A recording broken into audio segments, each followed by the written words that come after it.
So to be clear, yes, the father viciously murdered the professor out on the piazza. Yes, he enucleated him, mutilated and taunted his corpse, which shuddered in a flurry of post-mortem spasms. But no, sorry to disappoint you, he did not eat his eyeballs. Waiter. Then your father began to dance around the professor's corpse, laughing like a hyena, boasting, me, this is the way I am. Hi, I told you so. And this is the way I wanted to see you. Hi. I wear polonium and batrachotoxin capsules as a necklace. Me. Imbued with valor, intrepid and confident, I am proud of myself. Violently cleaving a path. Me. The enemy who has invited himself into your body.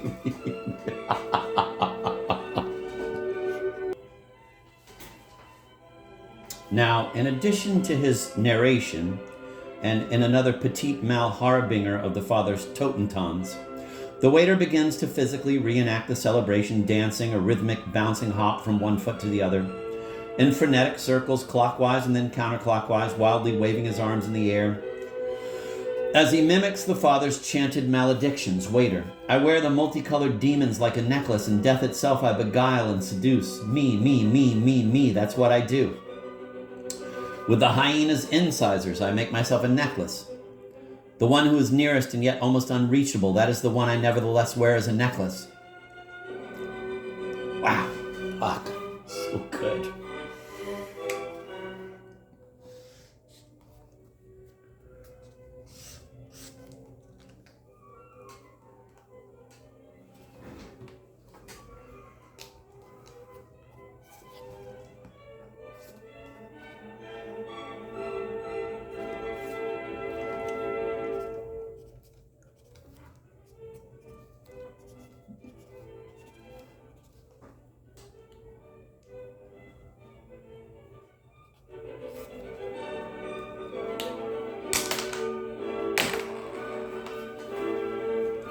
The father's incantatory soliloquy out on the piazza was sometimes full-throated and sometimes ventriloquistic, creating the effect of a speaking corpse in dialogue with his murderer's daughter.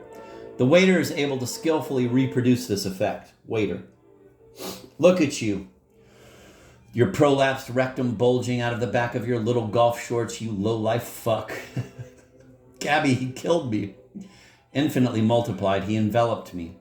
He tore at my flesh, my blood drips from his sharp hyena incisors. I killed him for you, daughter. Me, I did that. Then I plucked out his eyeballs with my fingers. Me, I did that. And I threw one, high, then the other, high, at the gore-encrusted windows of the bar Polpo. The waiter mimes a cataleptic seizure, a mask of deranged ecstasy fixed on his face, his throwing arm frozen in perpendicular extension from his body. He holds that posture for several excruciating moments.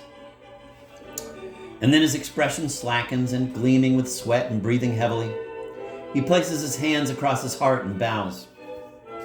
Now exhausted from the exertion of his performance, he sits for a moment at the edge of the booth across from Gabby, gulping down someone's untouched glass of water. Waiter. Do you know how in the folk tale the father obliquely reveals his own impending death to the daughter by telling her another folk tale about another dying father? What if your father killed the professor out on the piazza as a way of obliquely conveying to you that he's dying? Gabby. An allegorical murder? Is that even a thing? Waiter. It's the folk tale. Gabby. Well, it may function allegorically in the, air quoting, folk tale, but my father genuinely loathed the professor, hated his guts. The waiter shrugs, exits. Hot, perhaps obvious, take. Balloon Boy commanded the father to kill the professor. This is the same Balloon Boy, wrathful avatar of a dead puggle, who'd risen from such humble origins as the lowercase I in the upper right-hand corner of a placemat.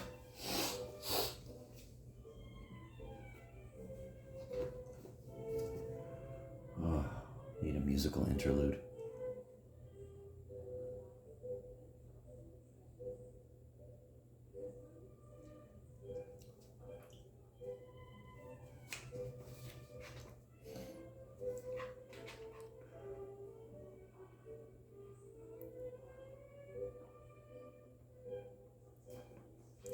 The father returns and slides back into the booth. Gabby, deliberately echoing Yannicka Babier, Hilary Duff in the film War, Inc.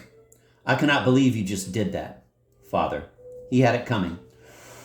Gabby, so this whole trip was a pretext, some sort of ruse to lure the professor to Kermunkachunk just so you could murder him? Father, you say that like it's a bad thing. Gabby, I thought this trip was about us being here together, working together, not some vendetta. Father, it's both. He shows Gabby a selfie he'd taken kneeling next to the professor's eyeless corpse. The two undercover cops are crouching on either side. Everyone's giving the thumbs up.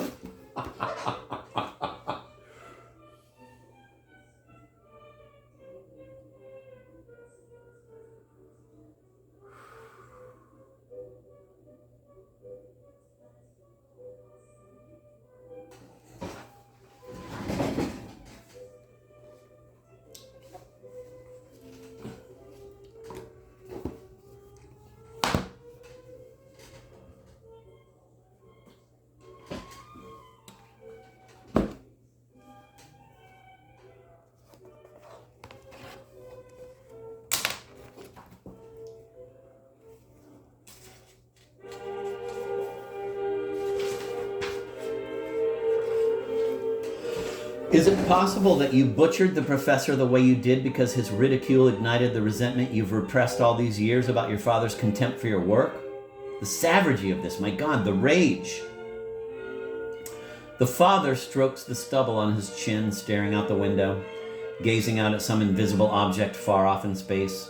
His Uber, perhaps? Gabby, studying the photo on her dad's cell. You lured him to the piazza with a dozen prosciutto-petaled roses, to the killing fields. His chin resting languidly on an upraised palm, the father perfunctorily reads his screen. Father, I'm not only the world's oldest CMF street soldier, I'm the most romantic. Something's crawled into his ear. He pounds a succession of shots. Father, let them say whatever they want. My people love me. That's all I care about. Gabby, who are your people? Father, you and Mom. The father stands, addressing everyone in the bar pulpo. Father, where's the professor? You want to know? You should ask Pebbles Tubin and so-and-so. We edit him out in post-production. You don't embarrass a man in his own introduction. Then, in call-in response, Father, where's the professor? You want to know? Everyone in the bar pulpo. You should ask Pebbles Tubin and so-and-so. Father, we edit him out in post-production. Everyone in the bar pulpo. You don't embarrass a man in his own introduction. The father plops back down into his seat. He and Gabby fist bump. Raise their shot glasses. Gabby, Father, relapse! And knock back their drinks. They're having such a marvelous time. What does it mean when the street soldiers of the Chilesian mafia faction enucleate their victims when they blind these corpses? This double negative of blinding the blind symbolizes the restitution of sight. The Chilesian dead can not only dance, they can read. According to the mystics, it is through this empty socket vision that the insurrectionary violence of the divine hermit's shuffling is truly revealed. The levees of meaning are blown apart with a force reminiscent of the father's explosive resentment. The great flood of undifferentiated infinites is unleashed, etc., etc. This is the secret wisdom of the robotic vermin who feed on the aerosolized letters or sparks released into the air when we read aloud. And it is prophesied that these robotic vermin, though today merely a men's room nuisance, will tomorrow be our merciless overlords. And by tomorrow, the mystics don't mean some vague, indeterminate point in the distant future. They mean literally 24 hours from now.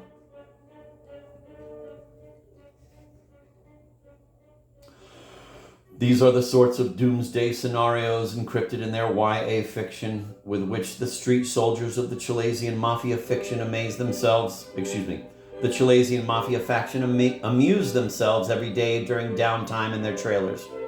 At this point, there are no real homes left in Kermunkachunk.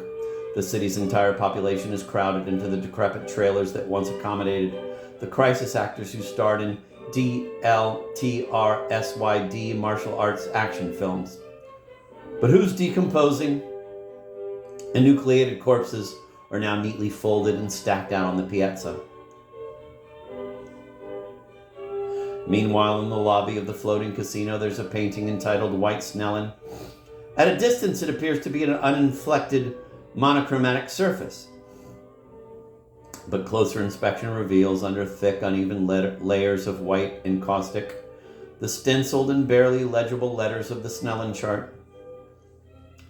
The use of encaustic wax recalls the impastoed vitreous on the windows of the bar Polpo and presages the white-on-white screens of illegible poetry that will appear on the step after the forced evacuation of the capital.